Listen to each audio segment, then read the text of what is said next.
So, Dylan, Seattle just launched what they're calling a real-time crime center that looks like something that's very futuristic. Kind of walk us through what that looks like and maybe what, other cities are doing that's like this? Yeah, so Seattle created this 24/7 uh, real-time crime center, and it's basically a centralized hub that integrates everything from license plate readers, gunshot detectors, and city cameras in one hub that they can track what's going on and where. So the aim is to basically be able to respond to threats quicker. And it's not just Seattle doing this. There's a city kind of near me, Huntington Beach. They just announced how they have a new drone program that'll be able to deploy a drone in 2 minutes and get that there before an officer could get there. Um, so the Crime Center integrates video and data streams from all over the city. Police can observe the live situations going on, and they've used it. Looking at my notes here, in less than 60 days, they used it in 600 incidents, and the mayor calls it evidence-based technology and already planning to expand the whole system. And that's something because I kind of like the idea of a drone showing up and getting if it can, if it can get inside a building or whatever, trying to figure out exactly what's going on to give officers more information so that they can respond or somehow if the drone can de-escalate the situation so that nobody gets hurt. I think that's really cool.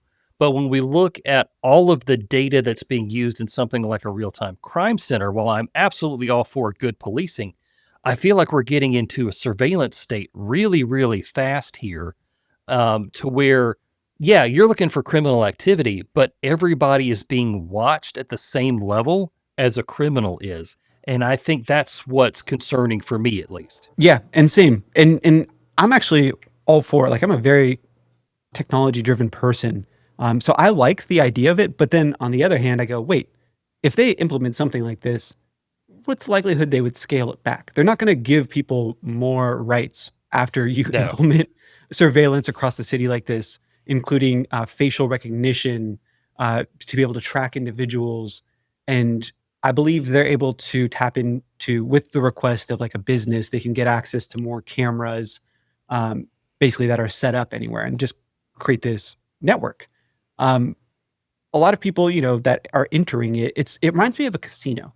I was down a rabbit hole last night of casino technology, Hmm. and it reminds me a lot of that when we look at a centralized crime hub uh, of you enter in the casino and I don't know if there's actually a sign at the door that says, "Hey, you're going to be all of these things," and if you read them all, it'd probably be absolutely scary, but no one really reads the terms and conditions when you download that new app on the iPhone, you just hit agree.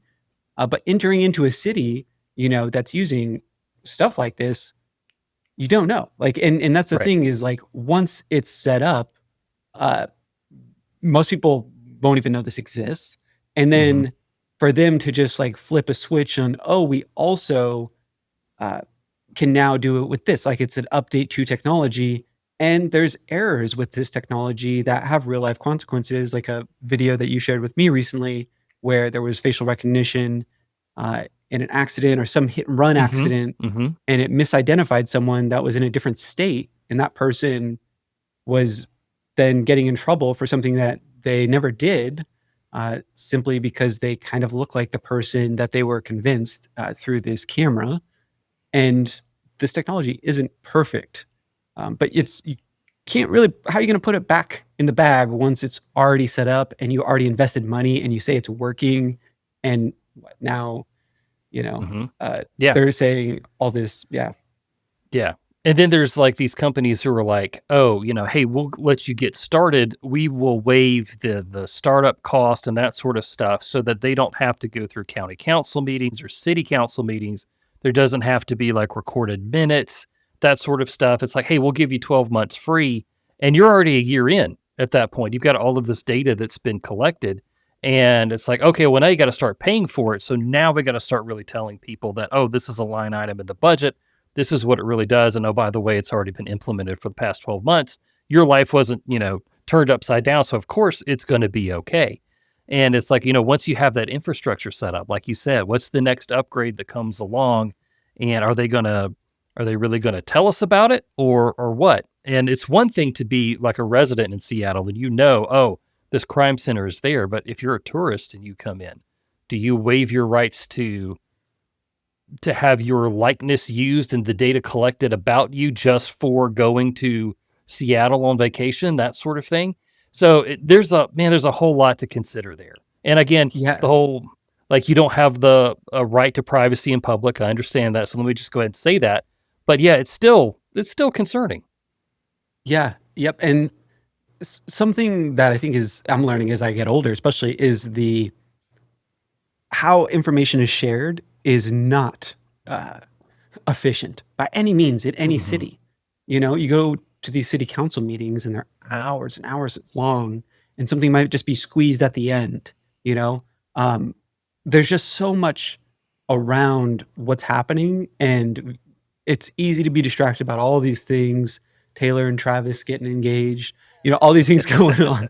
There's all these things battling for our attention, and it's really difficult to stay in the know, and it's really hard because I have a marketing background, and seeing how cities, excuse me, how they communicate updates and things like that, they're not the best at updating Hmm. things like that.